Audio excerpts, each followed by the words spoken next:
Christmas പുതുവത്സരാഘോഷങ്ങളുടെ മാറ്റുകൂട്ടാൻ തലസ്ഥാനത്ത് tourism വകുപ്പിന്റെ flower ഷോയ്ക്കും light ഷോയ്ക്കും തുടക്കമായി. ദീപാലങ്കാരങ്ങളുടെ സ്വിച്ച് ഓൺ ടൂറിസം മന്ത്രി മുഹമ്മദ് റിയാസ് നിർവഹിച്ചു. 10 ദിവസം നീണ്ടുനിൽക്കുന്ന ആഘോഷ പരിപാടികളാണ് തിരുവനന്തപുരത്ത് സംഘടിപ്പിച്ചിരിക്കുന്നത്.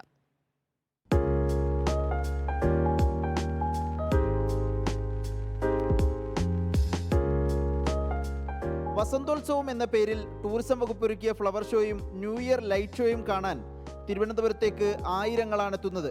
നടവഴികളും മരങ്ങളും റോഡുകളും ദീപാലങ്കാരത്തിൽ നിറഞ്ഞു നിൽക്കുന്ന ഈ കാഴ്ചകൾ ആരെയും സന്തോഷിപ്പിക്കും.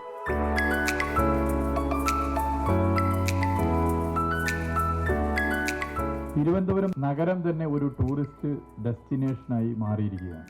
ഈ ദീപാലങ്കൃതമായ നഗരത്തെ കാണാൻ വേണ്ടി ദൂരങ്ങളിൽ നിന്ന് ആളുകൾ എത്തുകയാണ്. കുടുംബമായി സുഹൃത്തുക്കൾക്കൊക്കെ ഒപ്പം ഒറ്റക്ക് ഒക്കെയായി ആളുകൾ വരികയാണ്. ചിലർക്ക് ഇതൊക്കെ ഒറ്റക്ക് കാണാനാണ് ആഗ്രഹം.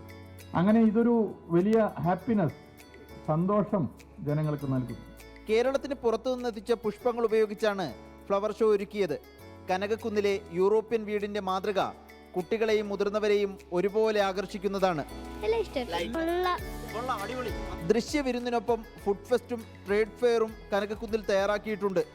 ഡിസംബർ 24 ആരംഭിച്ച ആഘോഷ പരിപാടികൾ ജനുവരി 2 അവസാനിക്കും. മുതിർന്നവർക്ക് 100 രൂപയും കുട്ടികൾക്ക് 50 രൂപയും ഫീസ് ഈടാക്കിയാണ് ഫ്ലവർ ഷോയിലേക്കുള്ള പ്രവേശനം. റിപ്പോർട്ടർ, തിരുവനന്തപുരം.